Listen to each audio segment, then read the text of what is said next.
what's your greatest fear as a DJ? Because I saw your recent Insta post where you were preparing for one of your Get Closer sets and you didn't quite nail it, but then you pulled it back. Is that your biggest fear? As a DJ, the worst thing you can do is stop the music.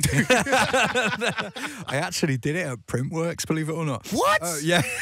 What? It was 2018, and I was supporting Oliver Heldens at Printworks, and I'd put this extravagant set together, as I do, like trying to do all these tricks and stuff. Did not do any sort of like run through of what I was doing. I just made this folder. I was like, yeah, I'll do that. Yeah, I'll do that little 4-deck thing there. Yeah, I'm sick. And then I got up there, and something, it just wasn't how I was expecting it to be. The monitors weren't right, and you know when you're just thrown off. And the next thing, I was doing all these transitions, and I stopped the wrong deck.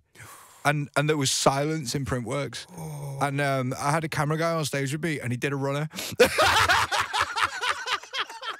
And I was like, oh, thanks, mate. I just had to like start another tune from the start, like panic. There was like 10 seconds of silence, and then I started another record from the start. It was well awkward. I recovered after that. It was maybe 20 minutes into the set. So, but that's got to be the biggest fear, right? I mean, once you've done that, like, what you got to be worried about? That's true. Has it happened again since? Well, I've done some terrible mistakes. Like the way I DJ is big risk, like, but I wouldn't want it any other way.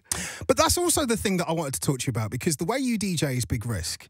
And the thing that people don't seem to understand, especially by YouTube comments, you are doing this live. Oh, yeah. It's not pre-recorded. It's not all put together somewhere in the studio. You are doing it live. You're just that good. I think there's this perception of DJs, and it's probably come from, I don't know, like videos of people who may have been playing a pre-recorded set, but there's this sort of perception that DJs don't actually do anything. And there probably are some DJs who don't actually do anything, but I think the majority of DJs are doing exactly what they claim to be doing. And I think it's just internet trolls who, they maybe look at somebody online and think, why can't I be doing what they're doing? And so then they make up a reason why, oh, well, he's not really doing it anyway, he's faking. And on the flip side, if I had £1 for the amount of DJs that I've seen doing James Hype transitions online, because I don't scroll on mute. How does it feel knowing that you're inspiring people around the world to literally copy exactly what you do? But you know what, right? So I first saw this maybe 3 years ago. And at first I was offended. I was like, oh, this isn't fair. How can you be getting all these views doing something that I invented? But then I realized that they're doing something that I invented a year ago. I don't do that anymore.